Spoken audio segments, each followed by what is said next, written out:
Hey YouTube, welcome to another episode of Ron's Rants. The 10% rule.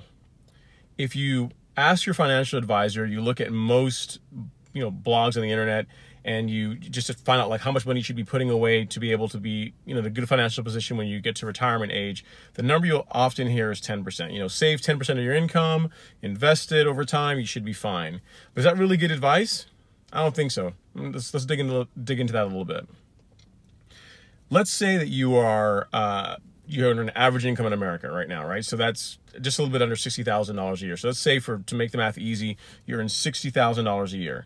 10% of $60,000 a year is $6,000 or $500 a month.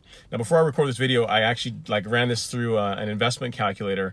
And if you take $500 a month and you compound that at 10%, from age 30 to 65, so 35 years, you end up with just under $1.8 million. Now you say, but $1.8 million is a whole lot of money, Ron. That's more money than I got right now. And that's true. It's better than nothing, but you have to realize it took you 35 years to amass that amount of money. And the reason why I picked 30 years old is because really it's not typically till you get into your late 20s, early 30s that you start getting any sense and you realize you're getting older and you actually should probably start doing some smart things financially. So I picked 30 as the starting age. If you start earlier, great. You start later, you got to save more. But if we go from 30 to 65, 35 years, $6,000 a year only gets you just under $1.8 million, right? So if you think about that, $1.8 million now is a decent sum of money. I mean, you could live, you're not gonna live a lavish lifestyle on that. You're not gonna retire with a lavish lifestyle on that. You're gonna do all right. But 35 years from now, $1.8 million is not gonna be anywhere near what it is now.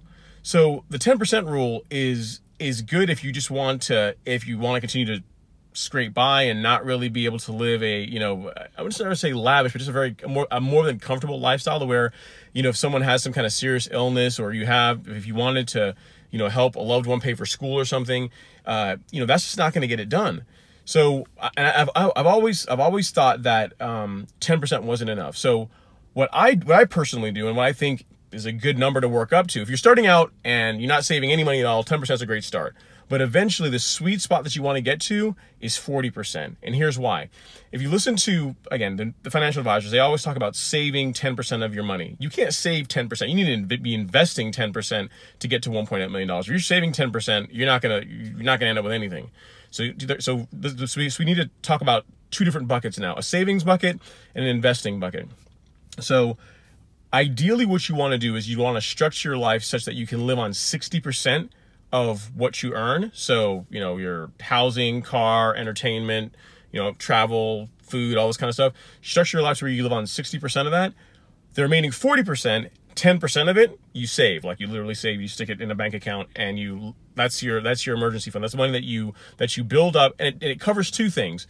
It covers emergencies, and it's also capital that you're building up for when investment opportunities come along. Say the stock market tanks and you want to, pick up a bunch of stocks for cheap. You're gonna have a big pile of cash you're sitting there that you can use. If a loved one gets sick or there's some kind of crazy emergency that comes along, you got a big pile of cash you've got that does not going to require you to raid your investments to be able to fund that, or to be able to take care of that unfortunate event.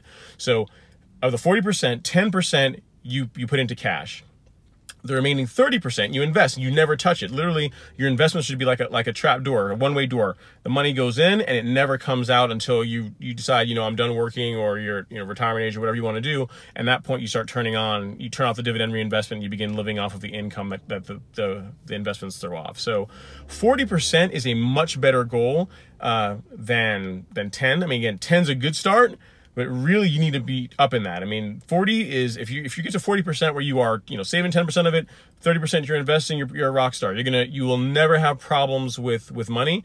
And then you're gonna have more options, because remember, the 10% rule requires you to work, 30, 35 years to get to that, that magical number of $1.8 million. If you're putting in 30% of your money, or investing 30% of your money, like crazy things happen as far as how quickly that money compounds in the space of 10, 15 years. In the course of like 10 years, it really begins to take off and take on a life of its own. So that's my thought. The 10% rule, what do you guys think about it? Do you guys think that 10% is enough? My number is really wrong here? Am I delusional that $1.8 million in 35 years is not going to be a lot of money? I'd like to hear your thoughts on it. Leave a comment below, like, subscribe, share this video. Share this video with at least one friend and get someone else's thoughts on this. Is 10%, when you think about it, if 10% in 35 years turns into $1.8 million, is that going to be enough money to live life and not have to worry? So again, thanks for watching. I really appreciate you guys watching these, and I will see you in the next video. Thanks again. Have a great day. Hey, before you go to that next video in your playlist, click the subscribe button. That way you'll know whenever I release new content. Also, check out my website, ron-henry.com. If you like my videos, you'll love all the articles and other great content I've got listed there. See you guys next time.